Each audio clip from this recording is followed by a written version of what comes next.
Hello and welcome to From the Wall, where we cut past the highlights and get straight into the strategy and technical detail that really shapes Formula One. Today we're going to be looking ahead to Cadillac's new entry. Now Cadillac are going to be the 11th team joining the grid for the 2026 season. Starting a new team gives a completely blank slate, and the first two drivers to join that team can really shape the DNA of the car's development. Now Cadillac have chosen the first two drivers for their team, and they've really gone for experience in their lineup with Perez and Bottas, as most people predicted. Both drivers are experienced, both drivers are smooth, and both drivers are proven race winners. However, one thing to note, and that's what we'll be discussing today, is that both drivers have completely contrasting driver styles. Today we're really going to look into how contrasting driver styles can ripple into the development, strategy, and the overall approach to the race weekend that Cadillac might have. Now, first of all, what we want to do is discuss the two driving styles of the drivers.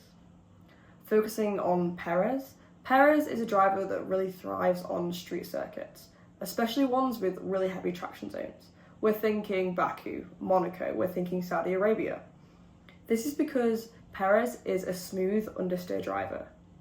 What it means to be a smooth-understeer driver is that he brakes early and rolls into the apex gently.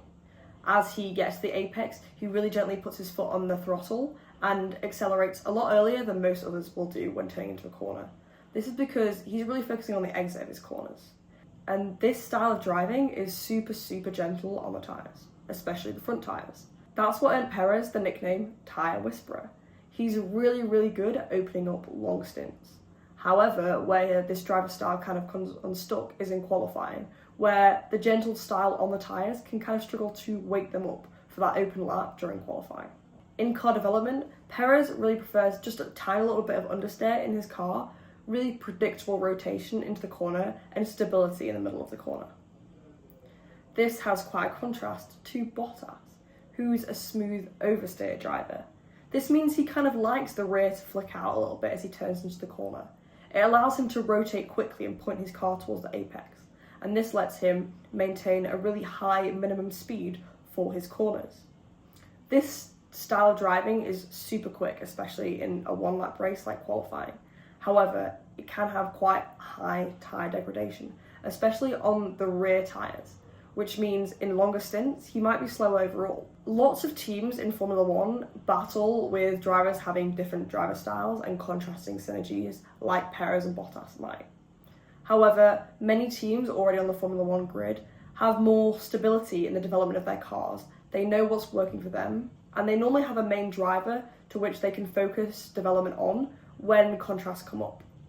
For a new team like Cadillac, who's really relying on these two drivers to find its feet, these differences could feel more pronounced.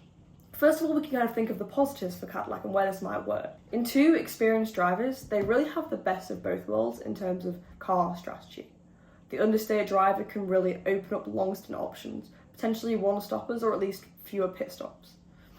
Whereas the second driver, in the oversteer driver, can really control track position. Maybe they can force other teams to react to how they're moving during the race and open up some opportunity for undercut strategies.